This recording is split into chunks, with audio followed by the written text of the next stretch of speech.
Alright, hopefully you can hear me okay. I am finally back with another war game after a very long absence. Thank you as usual for your patience, and insert a million excuses as to why I haven't posted in such a long time.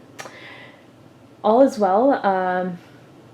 I have been dealing with a number of changes, some major, some minor, nothing bad, including moving my gaming room downstairs to this den. So you may notice the wall's different, the desk is different, somewhat smaller I think, the room is substantially smaller, and the whole setup's different, so that'll take some getting used to. But I am further away from other activity in the house, and this room is carpeted. So that's a good thing because I am using the built-in mic on my camcorder because it was brought to my attention that when I use my external mic, sound only comes out of one channel, and that is not a good thing. So I don't think I'm going to use it anymore now that I'm downstairs where it's quieter. And what else? I was a total klutz and banged up my pinky pretty badly, and have been wearing a band-aid to help hide the fact that it's all bruised and ugly. Not that it matters, just mentioning for those of you who may be curious, since there are a lot of close-ups of that hand. But enough about that. Let's take a look at my next project. This is Operation Jubilee Dieppe 1942, designed by John Butterfield and published in 2010 by Decision Games in their Strategy and Tactics magazine, issue number 265.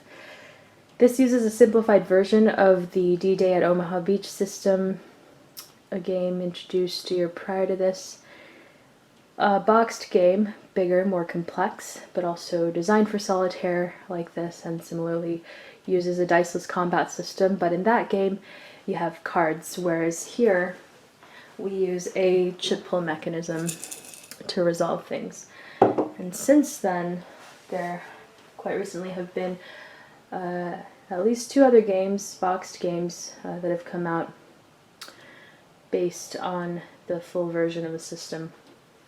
But I thought that this one would make a good introduction to what is considered a highly regarded series of solitaire games, and I'm looking forward to playing it. It's interesting because this channel is supposedly dedicated to my newbie exploration of solo wargaming, but I really haven't covered very many purpose-designed solitaire wargames. I'm not sure exactly why, probably mostly due to personal preference. I do really enjoy soloing 2-player, low complexity, low counter density, 1 map or hex encounter war games with little hidden information. I find them to be, at least the ones that I've played, to have been good introductions to basic concepts, going straight to the point, and highly solitaire friendly. And I don't know, it's just, I guess my impression of solitaire war games, or I guess overgeneralization of them, knowing very little and having very little experience with them, that many of them seem to, especially the detailed solitaire simulations, to be fairly complex and highly procedural, and that is a bit of a turn-off for me. This game doesn't seem so bad. Actually, just reading the 13 pages or so of rules, I was even able to start visualizing the gameplay and maybe start formulating some general strategy, and that I think is a good sign. So, of course, again, it's just an overgeneralization that is not always the case, and certainly not so here from what I can tell. If you're a regular viewer of this channel, you're probably already familiar with this topic, if not the game itself. But if not, there is a very interesting article on it included in the magazine. I myself I didn't know anything about it going in, but basically it was a total disaster, fiasco, costly failure for the raiding Commonwealth Anglo-Canadian Allied forces attempting to to take the German-held French port of Dieppe on August 19th, 1942. Just flipping to the rules section of the magazine. Yeah, over 75% of that landing force were killed or captured. It didn't come close to achieving its objectives. And you as the player get to control these Commonwealth forces and attempt to perhaps do better than your historical counterpart. Towards the back of the rules, we have not only optional historical variants, what ifs, a few, but also our victory conditions, where we could see that the historic result was equivalent to less than 35 victory points, or an operational disaster, the worst possible outcome. And down below it states, given the difficulty inherent in the historic situation, you should consider any outcome in which you achieve 50 or more total points to be a strong showing. And that is a tactical defeat or better. So going in, I would assume that it would be quite difficult to achieve anything higher than the historic result. However, I've read elsewhere the contrary, so we'll see how it plays out. Of course, this, as usual, is a blind first-time playthrough of a learning game. I feel kind of guilty that it's always the case, but that's kind of what this channel is for me at least, to help facilitate the initial learning experience and make it more interesting and enjoyable.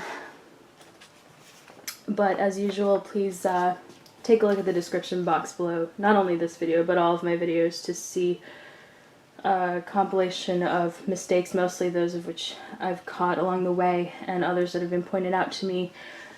These lists tend to grow over time as I become more familiar with a rule set, or rewatch a video more carefully, or gain viewers with experience with a certain game who comment. Also, apologies in advance, as always, for any mispronunciation. And have I covered all the disclaimers before we continue? I think so, not that you care. So, what do we have? I'll just give you some general information, and we'll go over most of the details of the rules as we play. I'm not sure how many turns I'll cover. We'll see how it goes. I really have no idea how quickly, what kind of pace this will go at. So,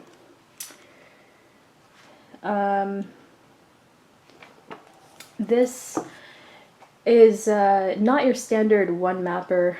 It's actually two pieces put together to form a 17 by 42 inch map. It comes in one sheet and you cut it and put them together and align them. So it's narrower and longer than your usual one map setup, but it still fits on this desk, which is not a very big desk. And you're looking at it from the perspective of the Commonwealth forces. So north would be in this direction, south, in that each hex represents a distance of 400 meters across, or 438 yards, as noted on the map itself. Each turn, 20 minutes of real time. Turn track's over there. You can see the blue game turn marker on turn 1. You're starting on the 4:40 a.m. turn of August 19th, and the game can end anywhere between turns 16 and 24, depending on whether and when an early game ending condition is triggered.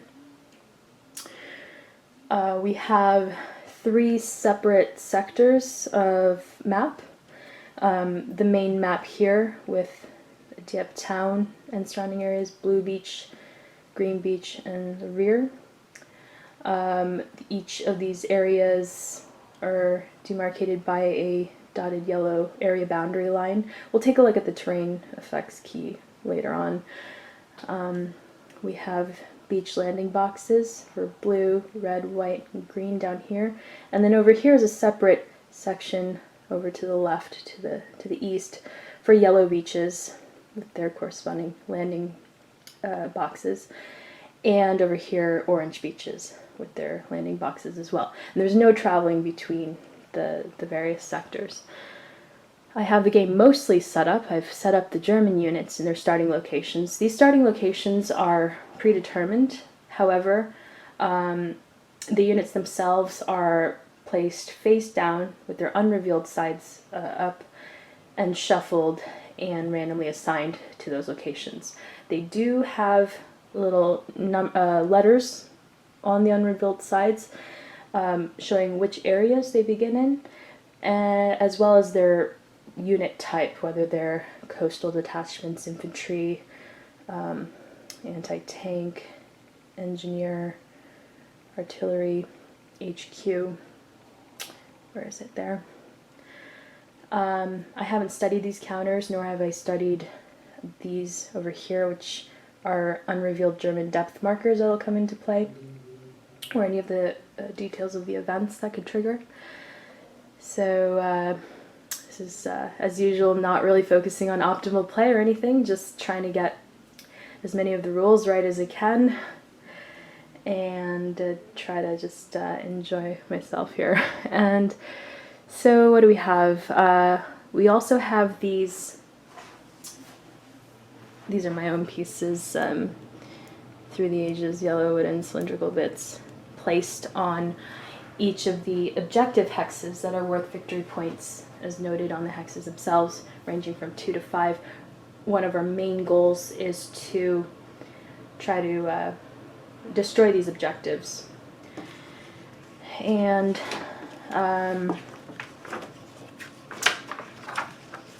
also try to safely evacuate friendly steps, friendly units.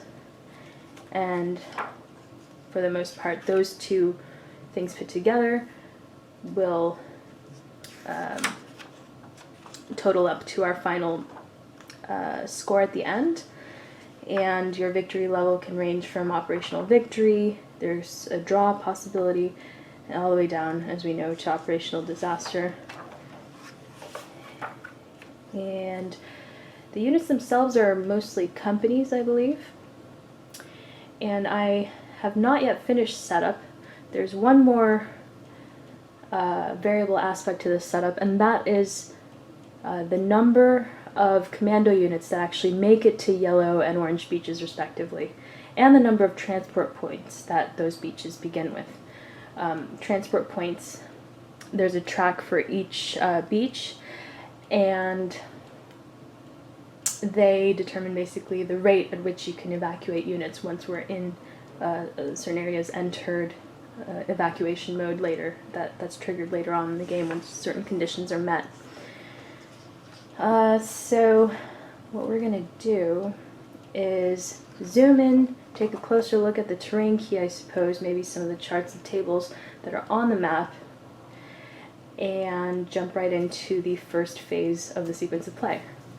Here's a close-up of the terrain key, and we see that German positions have a colored hexagonal outline, this one in blue, with dots, fire dots emanating from them, up to 3 X's away, representing the position's field of fire. German starting positions would have a corresponding letter, and some German positions may be objectives that we're trying to destroy worth a certain number of victory points. These positions may have anywhere from 0 to 2 movement arrows projecting from them as well, with primary movement arrows in solid black, secondary movement arrows in white with a black outline. Of course, there's clear terrain, there's marsh, woods, buildings, beach, sea hexes, as well as various types of terrain, hex sites to cliffs, rivers, bridged and unbridged, wire, and tank wall. We also have roads as well as area boundary lines. And below the key is the terrain effects chart, where we see each of these listed, along with how they affect Commonwealth infantry and commando movement, Commonwealth tank movement, and German defense, as well as some special notes down below. I should mention there are some errata that have come out for the map and units. Nothing major, but for example, there's a typo here. It should say yes for Commonwealth tank movement in clear terrain. I think there's 1 fire dot missing and 1 movement arrow from the map, and a couple of Commonwealth units, starting Commonwealth units with typos as to when and where they begin. Now let's take a look at the other side of the map, where we will find the turn track, sequence of play outline, and a couple of tables. So here's a look at the other side of the board where we have our turn track. Some turns have a special note printed on them. We have our reinforcements set up on their turns of entry. Over to the side we have our sequence of play outline. Each turn is divided into 4 phases, starting with the Commonwealth Amphibious Transport phase, which is skipped if we're in evacuation mode. The first step is unit transport, when we move units from the turn track to their corresponding landing boxes, beach landing boxes. And that would be printed on the counter itself. And then we conduct a landing check for each unit in a beach landing box by rolling a d6 down here on the landing hazard table to see if at all they're affected by rough seas, cross currents, navigational error, equipment failure, and things like that. Then we enter the operations phase, which generally speaking means pulling Op Chits from the cup one by one, and we do that 3 times, resolving each one before pulling the next. To determine if there's any German fire or movement, German coastal artillery battery fire, random events, German depth placement, or a special commando actions phase. And then, we entered the Commonwealth action phase.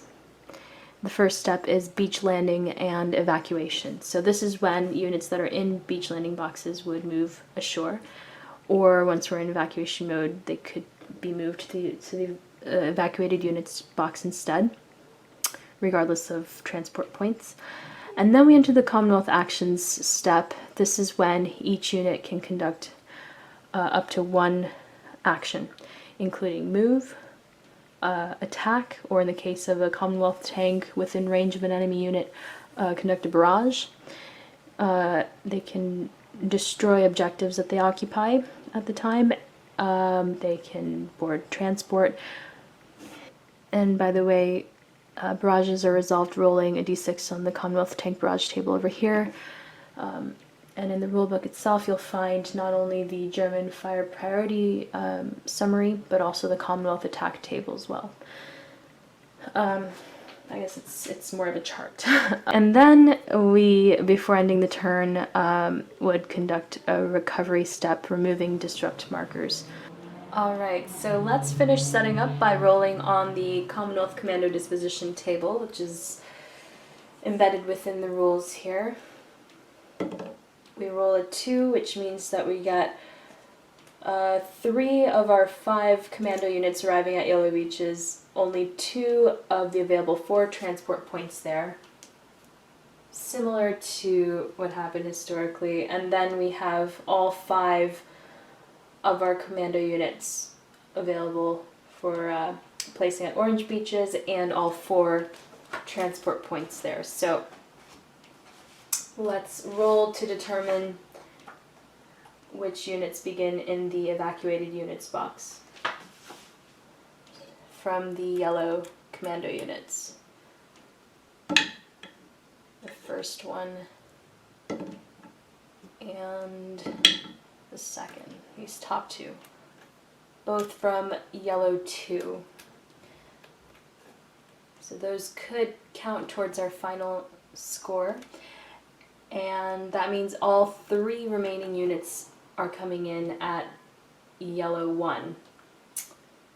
That's going to be tough, I think, since it's further away from the battery Goebbels hex, which is our objective in that area. We're now doing the unit transport phase, by the way, placing these units into their corresponding beach landing boxes. In this case, very specific ones printed on the counter. So we got 2 commando units at Orange 1, 3 at Orange 2, and then per the errata we have 2 arriving at Blue 1, 2 at Blue 2, and these are infantry units that arrive here on the main map. Infantry units are 3-step units, whereas commando units are 2-step units. We have 1 at Green 1, 1 at Green 2, and per the errata 2 at Green 3. So that was the unit transport step of the first phase, the Commonwealth Amphibious Transport phase. Now we do our landing checks. We roll once for each non-commando unit, so these down here, on the landing hazard table using the first column for infantry on turns 1 and 2. I'll go left to right, top to bottom. First this box.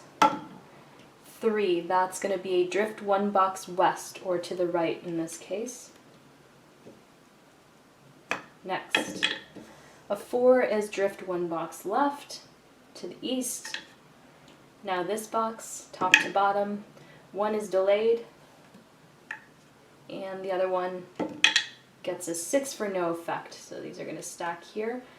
This delayed unit gets placed on the next turn on the turn track, the 5 a.m. turn.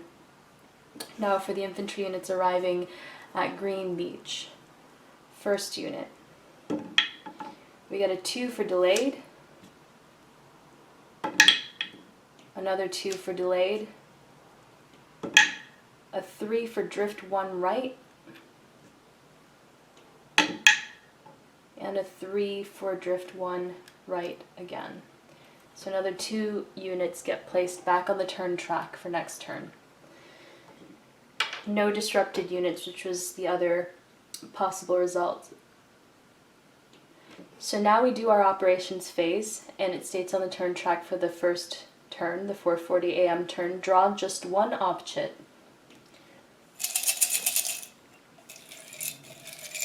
And we got a German Action Chit. It has 2 colors, purple and brown. In the purple band, there's a letter A in white, and in the lower right, there's a circle, which is the target symbol. That gets placed there, and now we resolve these German actions. So I'm just going to go area by area: yellow, blue, dep, green, rear, and then orange, I think, for the most part. So it's purple and then brown, so I'm going to check to see if any purple positions are occupied. There are none. And now brown. And we have 1 unit here in a brown hex, and it does not have any Commonwealth units in its field of fire, which, by the way, for a lot of these units extend into beach landing boxes. It has 1 movement arrow, a primary arrow, pointing 2 hexes away to this blue position, which is unoccupied, and we go ahead and move it. I'll talk about the A, which stands for assault movement check, when it comes into play. So that's the end of the yellow beach area. Now moving down here, for purple, we have 1 unit here, an unrevealed infantry unit, just like the previous one that moved. And it does not have any Commonwealth units in its field of fire. It has 2 movement arrows, 1 primary movement arrow in solid black pointing to this red position 2 hexes away, and then a secondary arrow 2 hexes away pointing in the other direction along the road to this green position, an objective hex. Neither hex is occupied. We check to see if either hex has any Commonwealth units in its field of fire, and neither do. So in this case, we move along the primary arrow away from Blue Beach towards the center of town into this red position, a buildings hex. Now brown for this area, we have 2 units in brown positions that have yet to activate. 1 is this unit here, it begins disrupted, as do these 2 units. So the disrupted marker is simply removed, and we see that it's an unrevealed coastal detachment. These units never move, so it's just a matter when they're activated again, as long as they're not disrupted, whether they would hit or fire at any Commonwealth units in their field of fire. We have an unrevealed infantry unit in this brown hex. No Commonwealth units in its field of fire. 2 movement arrows. 1 to this orange hex, 1 to this green hex, I believe. It's a little confusing because the arrow points straight in this direction and there are a couple of hexes it can move to, so let me just make sure here. I believe it's actually to the closer hex, so to this purple hex, so either down to this orange hex or up to this purple hex. Neither of those positions are occupied, neither have Commonwealth units in their field of fire. Either way, it's going to be moving via the primary arrow to the yellow position. So I'm not going to look things up quite yet, but I do recall the arrows pointing to the colored position closest. So that ends the blue area. Now we move over to the Dieppe area. For purple, we have this unit here, an unrevealed infantry unit, and this is an objective hex worth 2 victory points. We first see if there are Commonwealth units within 2 hexes of that position. If that's the case, then the unit stays there to defend. We also check to see if there are any Commonwealth units in its field of fire. The field of fire of units only extends 1 hex through building hexes. Yeah, there are none. It has 2 movement arrows, a primary pointing to this unoccupied red position, a secondary to this occupied, friendly occupied brown position. So German units don't stack, so this is going to move in this direction along the primary arrow. Purple. That was purple, so now brown. We have 2 units in brown hexes in this area. This unit does not have any Commonwealth units in its field of fire, so it's going to go ahead and move along the primary arrow, since the secondary arrow here is occupied by a friendly unit. Neither has Commonwealth units in its field of fire. So now it's right up along this tank wall. And then this cannot move along the primary arrow since it's friendly occupied at this point, so it's going to move along the secondary arrow down to this green hex. Over to the green area, we have a coastal detachment here. It's it won't move. It's in a purple hex, and it has 2 units in its field of fire. There's a purple fire dot in this beach landing box. So it will target one of these units. This unit does not have a depth marker. If it did, then it would be able to target both. And then we check to see the target symbol here. It matches the top unit with the circle, so that unit will take the hit, and since it's in a beach landing box, it gets flipped. It's now down to 2 steps and loses its heavy weapons since it's an infantry unit. There are special infantry units, I believe, that have heavy weapons even on the reduced side. And also, since this is a beach landing box, the corresponding transport track takes a hit as well, so this goes down to 3 transport points or TPs for the green beach. So that was purple. And brown, there are no units in brown hexes. What about the rear? We have just 1 activated unit up here, an unrevealed infantry unit in a brown hex, with 1 movement arrow down towards this position which is occupied, no secondary arrow, so it stays put. Finally, over at orange, we have a coastal detachment of purple hex. However, none of the orange beach landing boxes has any fire dots in them, so our commando units are safe there. And since it's a coastal detachment, it won't move either. In addition, there are no movement arrows out of that hex. So the other unit to activate in this area is this unrevealed infantry unit, and it simply moves along its only movement arrow path down along the road through the buildings to the green position. So that ends the operations phase for turn 1. Entering the 3rd phase, the Commonwealth action phase. First thing we do are the beach landings and evacuation. No areas are in, or no maps are in evacuation mode yet, so we're going to ignore that until it happens. There are certain conditions that trigger yellow and orange areas to go into evacuation mode, other conditions that would trigger this main map to go into evacuation mode, which we'll talk about later when we get there. So now we simply move the units that are still in beach landing boxes, regardless of whether they lost a step or became disrupted, into the beach hex that the box points to. And at this point, we can still ignore stacking limits. We only check that at the end of our Commonwealth action step. Stacking limits are 2 units, but remember that if you have 6 steps in a single hex, it's considered a concentrated target, easier to inflict damage upon by the Germans. You would ignore the target symbols that are printed on the counters, and they're automatically going to match whatever German Action Chit is pulled during operations phase. So that was step 1. Step 2 is Commonwealth actions. Each undisrupted unit can take an action, move, or attack, most likely in this case.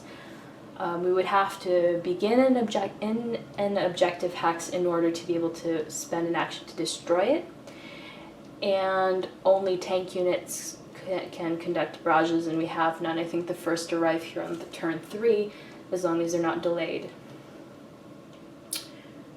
And what was the other? Oh yes, boarding transport, sorry. That happens once we're in evacuation mode.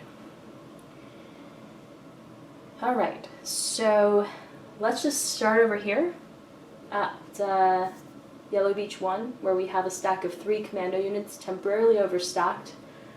And we'd like to, I think, move inland and try to get to and destroy the unit garrisoned at Battery Globals first, and then to move in to destroy the objective itself, so that the area will enter evacuation mode, and we can start pulling units out, hopefully safely, and then gain the 5 victory points for the destroyed objective, stop Battery Globals from conducting German coastal battery fire with that, and gain victory points hopefully for each evacuated unit, or I should say each step that's safely evacuated, before the yellow transport track drops too low. It's already down to 2, so that's 2 steps per turn that can be evacuated once that area is in evacuation mode. So we're looking at a wire hex side. These cliff hex sides are impassable, and we cannot attack across them. Wire hex sides are passable for both Commonwealth Infantry and Commando units as well as Commonwealth tank units. However, there's an exception. It states down below on the terrain effects chart that only 1 unit may move across a given wire hex side per turn, and that a unit crossing a wire hex side may only move 1 hex. So, not thinking too much about the symbols, we'll just move 1 across the wire hex side, and we'll spread these other 2 out so that they can move across different wire hex sides into that hex next turn to speed things up. Since movement, it's generally 1 hex. You can move up to 2 hexes, however, as long as you don't enter or end in a hex that's in the field of fire of an undisrupted German unit. If you start on a road, you can move up to 3 hexes under similar circumstances. But yeah, I think we're just going to spread out to 2 hexes since this is our only entry inland there. Next, down here, we have a stack of 2 full-strength units, and they are each 3 steps. So we're currently this concentrated target here, but luckily we were not in the field of fire of activated enemy units here during the operations phase. So what we're going to do is, similarly, there's just this 1 wire hex side that we can move through to get off the beach in this whole area. So we're going to move one unit up. I wonder, maybe I'll move the other up just because it's a different symbol. Not sure how the symbols come into play in deciding which unit to move quite yet, but we'll get there. This other unit, I guess we'll just wait there to move in next turn. Unfortunately, we cannot attack this adjacent unit since there's an obstruction, a cliff hex side. But we can move this other unit over where it stops 1 hex away in the field of fire of this red coastal detachment. So that's going to end the blue area. Now over here to green, where we've drifted way over here. So we can really only move 1 hex over, ending here where there's a purple dot extended from this undisrupted coastal detachment. So since this is down to 5 steps, I'm just going to move them both as a stack here. And on the next turn, we'd be able to move in. And then over at orange 1, we have a stack of 2 full-strength commando units. And there is no wire hex side there, so our entry inland is clear. And the field of fire of German units only extends 1 hex through woods terrain, just like buildings, 2 hexes through clear terrain. So this unit has a field of fire into these 2 hexes, but not into this hex, only into this hex. And this unit garrisoned at Battery Hess has a field of fire into this hex and this hex, these 3 hexes, but not into these 2 woods hexes. So we could move up to 2 hexes, which would be our maximum movement when not starting on a road, as long as we avoid those positions. Our objective is to destroy Battery Hess. So I think we're going to rush in 2 hexes and maybe stay together. I'm not sure if that's a bad idea, but we'll find out. I don't see why not.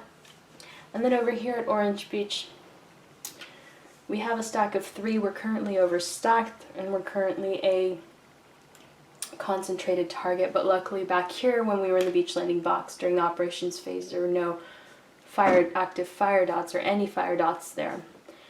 So what are we going to do? We can, first of all, attack across wire hex sides. So we can attack across this wire hex side at this, targeting this adjacent coastal detachment. It's unrevealed. It's in a purple hex, and that's clear terrain with the road running through it. And or move units, a single unit across this wire hex side. I'm going to go ahead and move 1 unit over. That's its action. Since units can only take 1 action, we can't move and fight on the same turn. And then it's a matter of whether we want to move the other over, like we did over at Yellow Beach 1, to speed things up across the wire hex side, or to take both units and attack with them. I think we'll, I'm not sure. It's hard to tell. I'm going to go ahead and spread out and see what happens, I think.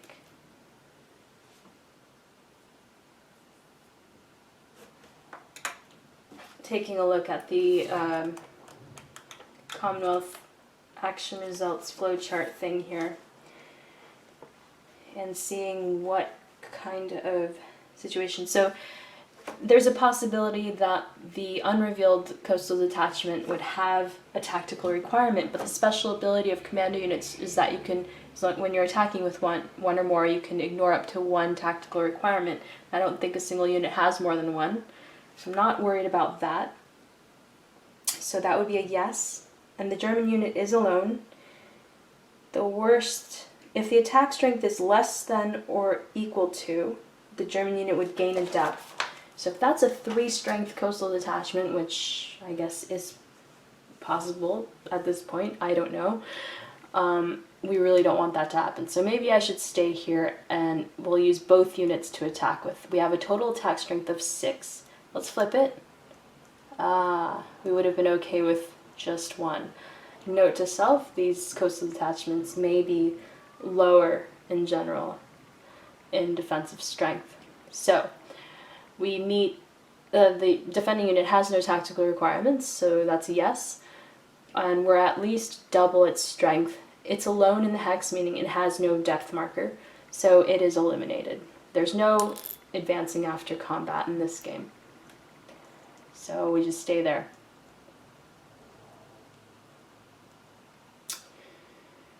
Alright, and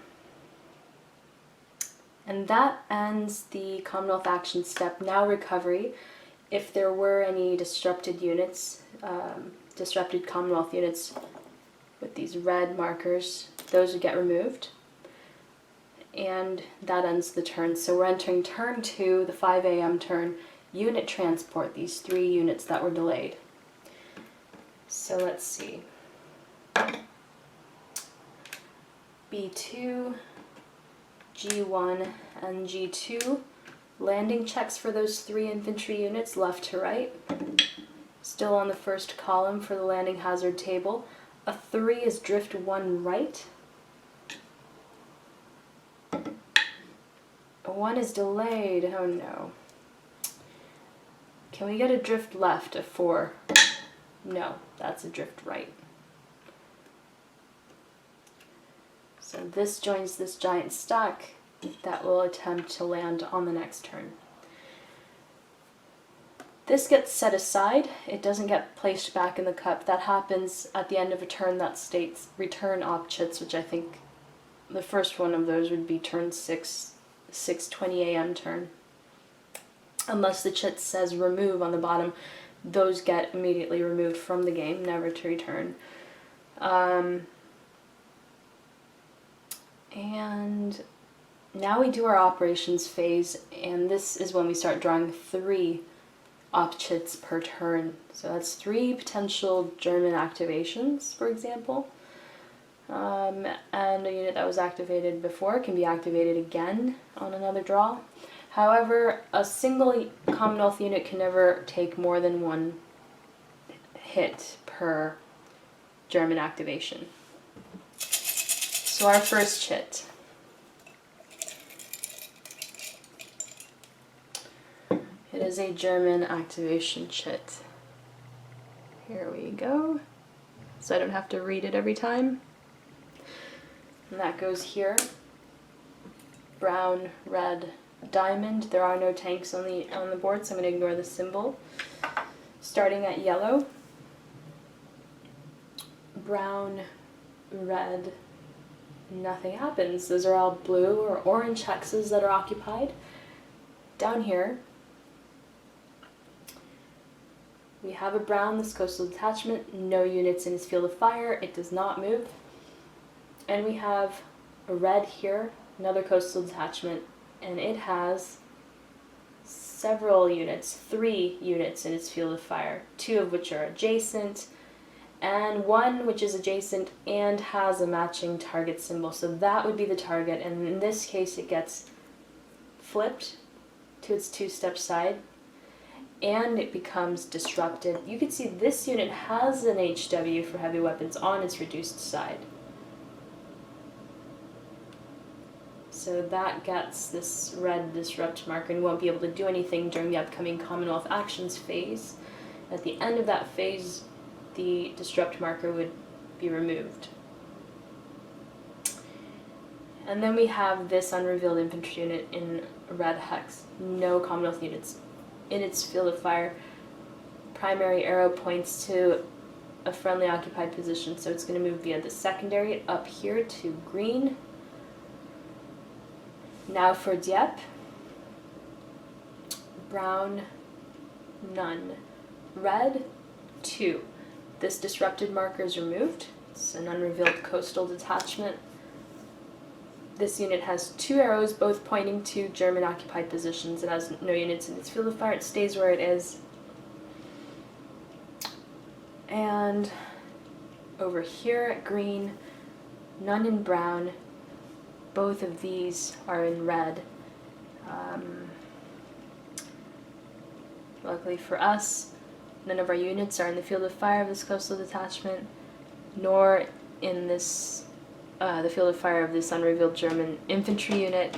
So this position has 2 movement arrows, primary to here, secondary to here. Neither has Commonwealth units in its field of fire. It's going to go via primary to this unoccupied position.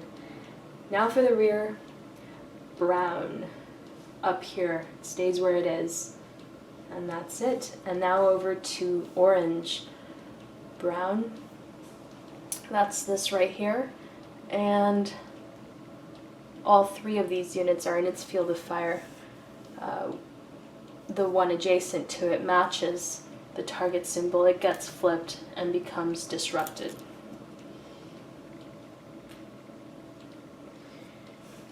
If the German unit had a depth marker, it could target yet another unit and disrupt it. So that was brown, and then none in red. Oh yes, 1 in red here, of course. So we're not in its field of fire. It's going to move to this purple position, a building hex. Building hexes strengthen the German unit's defense. The unit's strength is doubled, and if it has any depth markers, that's doubled as well. And it has also blocked our way back out onto the beach once we're done.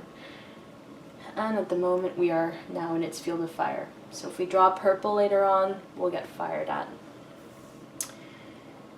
So that's that. Now we draw our next Op Chit.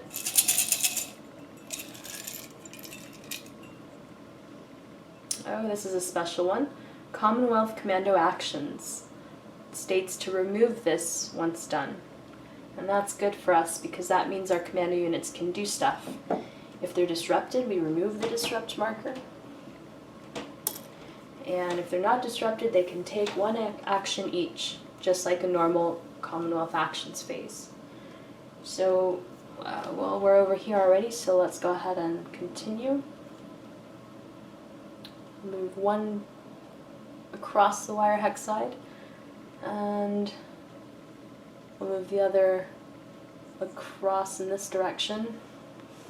And they would be able to then attack in the Commonwealth Actions phase.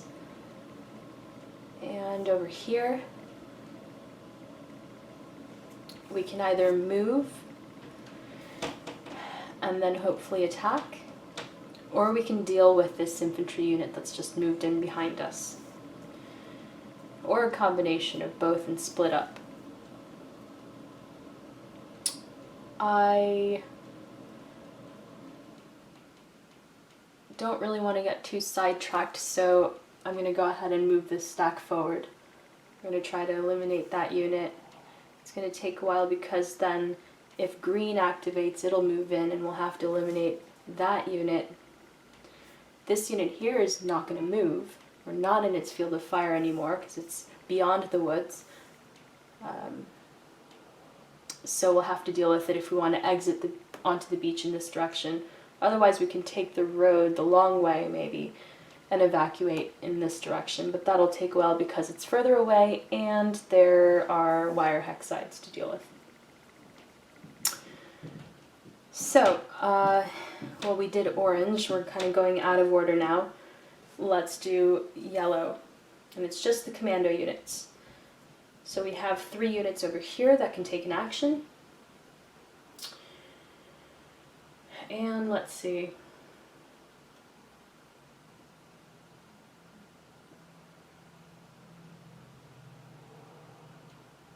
Trying to determine how these units are going to move.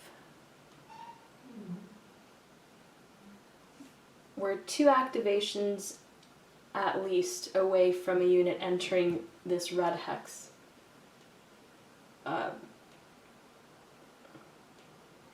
From orange up there in the corner along the map edge. This artillery unit can move down into this building's hex on a single activation. So maybe we should deal with it. So I'll move one over while it's still in clear terrain, and the other two I'll move across different wire hex sides to stack together at 4 steps, 2 units, in the building's hex just beyond the wire. And for our final Op Chit, we got,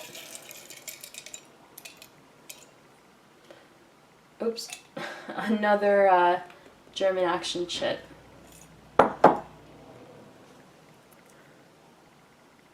And hopefully you can see that. Blue-green triangle. And we're going to start over here. So there are 3 German units that activate in yellow area. We'll start here with the artillery unit. And we are in its field of fire, this single unit here. It does not match the target symbol, so it is simply disrupted. Up here, no units in its field of fire, 2 movement arrows. Neither position is occupied, neither has Commonwealth units in its field of fire. We're going to move down the road via the primary to this building hex in brown. And then finally here, similar situation. Primary arrow down to green.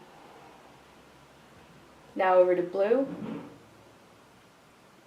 Blue units. We have this coastal detachment in a blue hex. And it has all 4 units in its field of fire. And we have 2 matching the target symbol, 1 in a beach landing box that takes priority, so it is reduced, not disrupted, but the blue transport track takes a hit. Up here, no units within 2 hexes, no units in its field of fire, 2 arrows pointing to unoccupied positions, neither of which has Commonwealth units in its field of fire, so we're going to move via primary down to orange.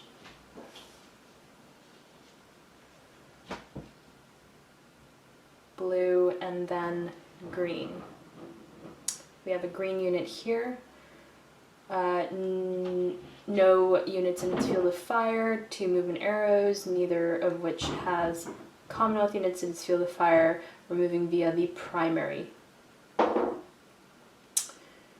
And the question is that this 2 hexes away, or this down here, which is 3 hexes? I think it's 2 hexes away, so we're going to move to the closest. Let me pause to double check that. The clarifications that I printed out state that it's sometimes not clear to which German position the movement arrow points. To clarify, a destination position is never more than 3 hexes away from the arrow pointing to it. Follow the direction of the arrow to the German position within 3 hexes and nearest to the direction the arrow is pointing to. Yeah, so my interpretation is that this blue hex is closer than this brown hex to this green position.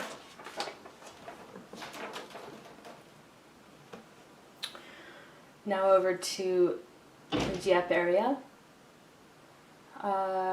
Making sure not to activate this again, even though it's in a blue position. We remove this disrupted marker from this green unit. This unit stays where it is. It does nothing, even though it's an infantry unit, not a coastal detachment, because this box here, this hex here has no movement arrows. So that's its final destination. And this unit, an unrevealed infantry unit from a green hex, moves along its primary movement arrow, since the secondary is pointing to a German occupied position. Over to the green area, we have a unit here. There's a missing movement arrow pointing to this orange hex, as well as a missing fire dot, which would be a green fire dot into which hex? A green fire dot into 530. Alright, so this hex should have a green fire dot from this position. So anyway, back to this. No Commonwealth units in its field of fire. 2 movement arrows, neither position has Commonwealth units, so it's going to go along the primary, which doesn't exist on this map, down to the orange, closer to Green Beach. The rear, we have a unit here in a blue hex, moving via primary, this moving via secondary, and for green, nothing. Finally, over to the orange area.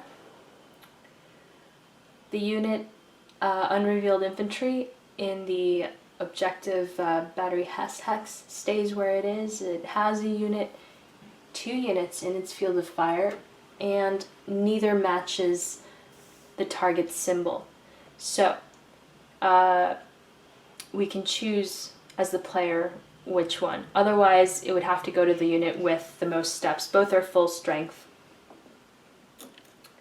We choose the top unit randomly to be disrupted. And that should be on the red side for our units, I believe. Okay. So that was blue, and then green would be this. That's occupied. This has, this is a secondary movement destination. And then that ends the operations phase. Now entering phase 3, beach landing. 1, 2 to temporarily overstack. Commonwealth actions. Let's see.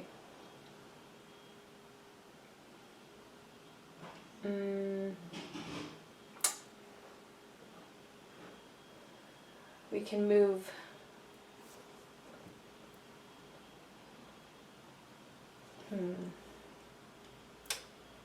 still 2 activations from moving in. 1, 2, 1. This red hex has just 1 fire dot from what I can see. That might be the direction to take. We'll move this entire stack into this red hex.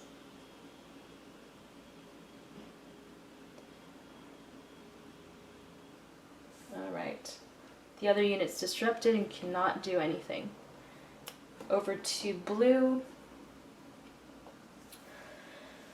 Okay, we could attack either one of these coastal detachments with the unit that's crossed the wire hex side, a 5 strength full 3-step infantry unit. One of these, the one on the left here, is in a building hex, so whatever defensive strength it has is doubled, whereas this one is in a clear hex, so it's as written. We're at 5 here, so let's say if this were 2, we would be able to disrupt it, but not quite eliminate it. So I'm not sure. This is an objective that we're trying to get to and destroy, a closest objective to Blue Beach, so maybe we should start pushing towards that direction.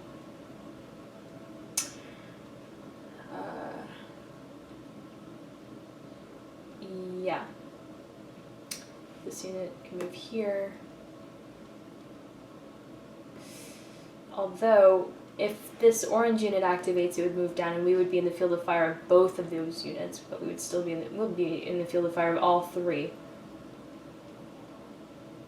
Yeah, and which is more likely to get a German depth marker, the unit closest to the most units? That would be this. And then after that, it would be this. Either way, we would be screwed. So let's just go for an attack against this.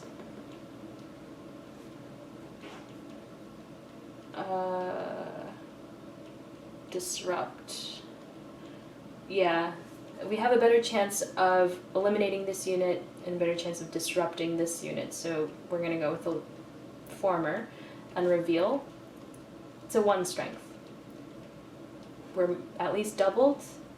It's in clear terrain. There are no terrain modifiers to their defensive strength. It has no requirements.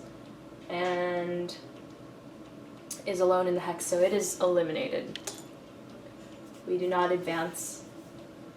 I'm not going to move this full strength unit across because I don't want to become a concentrated target there. So I will go ahead and stack these two together, I think. This other unit can do nothing. Now over to here where we have 3 units temporarily overstacked. 1 is reduced, 2 are 3-step, all infantry. We cannot attack here across the cliff hack side. We can move. And we can only move up here. So I'll take the top 2, so we're not a concentrated target here in this hex, but we won't be able to do anything else. The other unit can either stay here or move over. I think we might move over for more options. Although, this position is in the field of fire of all 3 of these hexes, whereas this is only in the field of fire of these 2, so maybe we want to stay here. Not sure. If this activates, we'd be in trouble. Yeah. This would take a purple activation to be a potential target. This, a red or a purple, so maybe I will stay there. Not exactly sure. Now over to orange. Let's see.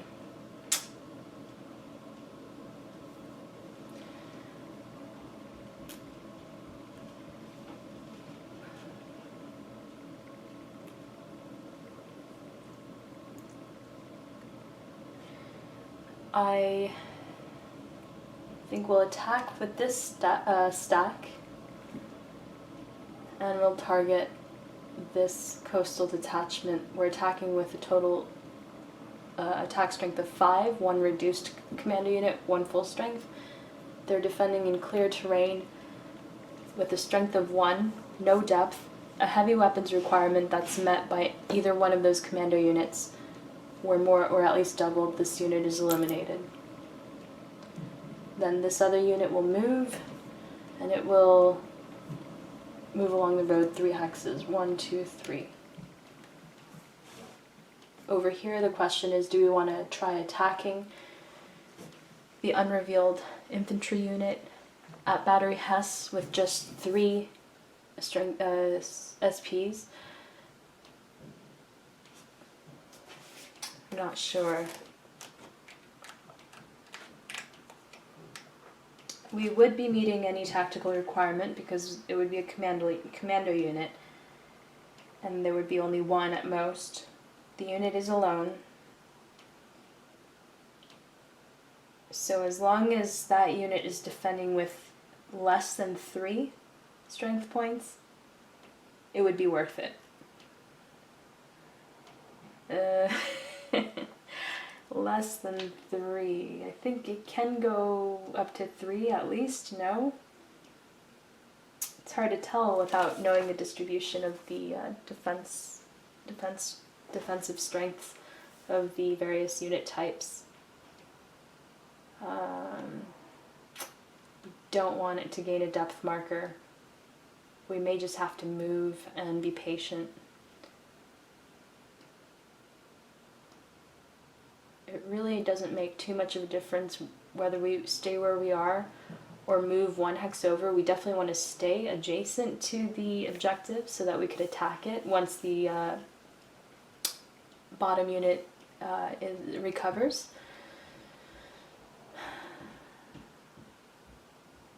The other unit in the orange position adjacent to us, that's a woods hex, and that means that its strength is doubled, even though any depth marker that it would have, which is currently none, would not. So we definitely don't want to target that.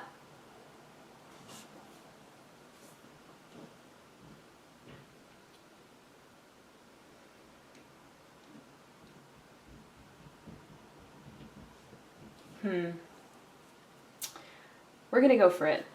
Reveal. Please be less than a 3. And we lucked out. It's a 1. Has a flanking requirement, but that's met luckily, because we are a commando unit, otherwise we would not be able to meet the tactical requirement. One flanking requirement requires that you attack from 2 adjacent hexes, 2 hexes that are adjacent to the target.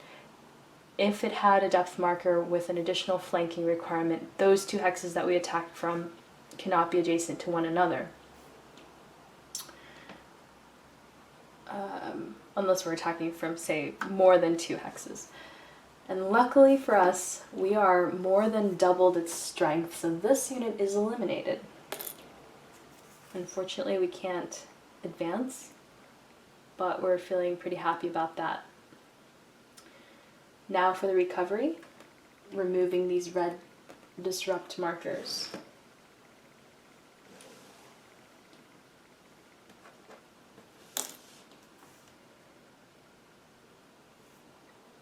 Setting these 2 German Action Chits aside and removing this beige Commonwealth Commando Actions remove chit from the game. I'll just place it here in a separate bowl. And we're entering turn 3, the 5:20 a.m. turn. We get a ton of units. We'll place them in their corresponding beach landing boxes.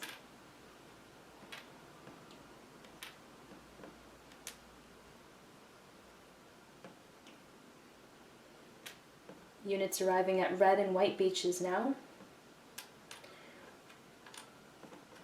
We get a tank unit that only specifies white beach, so one of the 2 white beach landing boxes with the ID, with an ID, W1 or W2. I think I'll go with W1. Oh no, I'm placing these in the wrong hexes. Do we temporarily overstack?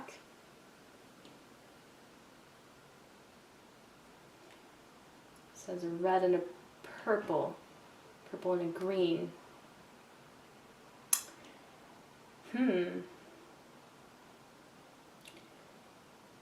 I'd rather land here in this beach hex so that we're not adjacent to enemy units with our tank unit.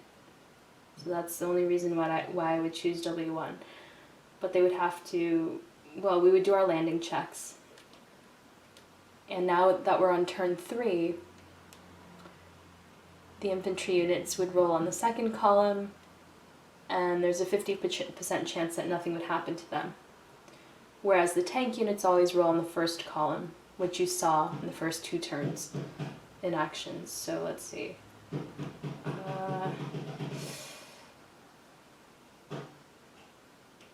I think I'm going to go ahead and place it there and hope for the best. And we have 4 infantry units at at any of these 3 green beach landing boxes with IDs. So I'll place another one there, 1 in each of those, and we're creating some concentrated targets here in the water, but let's see, green, purple, red, purple, green. I'll go over here. Less of a chance to be hit in here and here, since green is not yet occupied. Landing checks, left to right. Second column for infantry units, first column for this tank unit, top to bottom. This unit's delayed. No effect. The tank drifts 1 left. That's alright. No effect. No effect. Disrupted.